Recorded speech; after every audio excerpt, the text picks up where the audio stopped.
pourquoi Douaneau arrive à Padirac. Et ça commence avec un événement social en fait. Important, c'est les congés payés. Et donc Robert Douaneau va partir donc en vadrouille à la découverte de la nature sur les rivières françaises et bien évidemment sur la Dordogne. Ce qui est intéressant justement sur ces 130 ans, c'est cette opposition.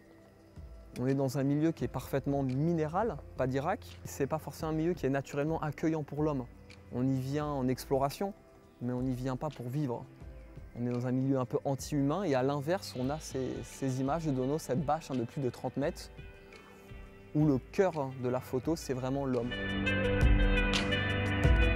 On a uniquement des portraits. C'est quand même la spécialité de Douaneau, c'est un humaniste. Il met l'homme au cœur de ses photos.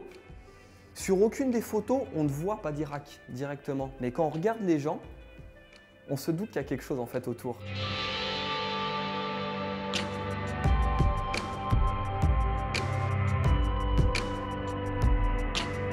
Quand on discute avec nos visiteurs à l'heure actuelle, les souvenirs c'est très simple. Même des gens qui ont visité il y a relativement longtemps, 30, 40 ou 50 ans, leurs souvenirs c'est le bateau, les marches et la photo souvenir. Et on a souvent des dames, 60, 70 ans, 80, qui reviennent en nous disant « j'ai fait cette photo, j'avais 6 ans, j'avais cette photo, j'avais 10 ans, j'étais avec ma propre grand-mère ».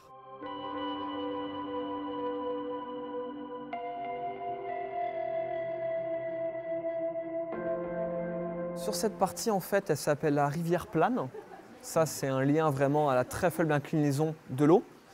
Sur un tronçon beaucoup plus large, on l'appelle la rivière souterraine de Padirac.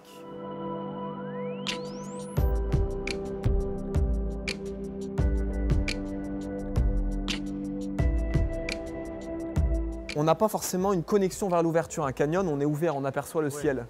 Donc là, on a vraiment de la micro-fracturation, mais c'est suffisant pour que l'eau extérieure puisse rentrer sous terre.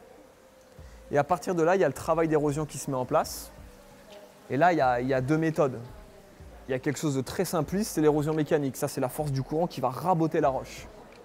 Mais il y a surtout l'érosion chimique.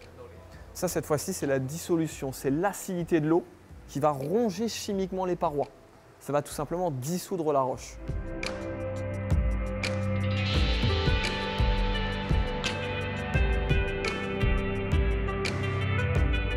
Il faut imaginer que dans chacune des gouttes d'eau qu'on reçoit sur la tête, se cache en quelque sorte des poussières de roche, un peu de calcaire.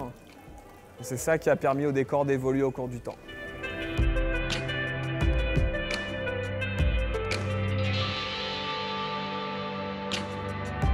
Alors ici, on retrouve un petit peu l'opposition, ce fil rouge qu'on suit un peu depuis le début de la visite entre, d'un côté, l'aspect très naturel, très minéral, contre, voilà, une nouvelle fois, des photos. Alors cette fois-ci, on quitte un peu le monde de l'humain pur.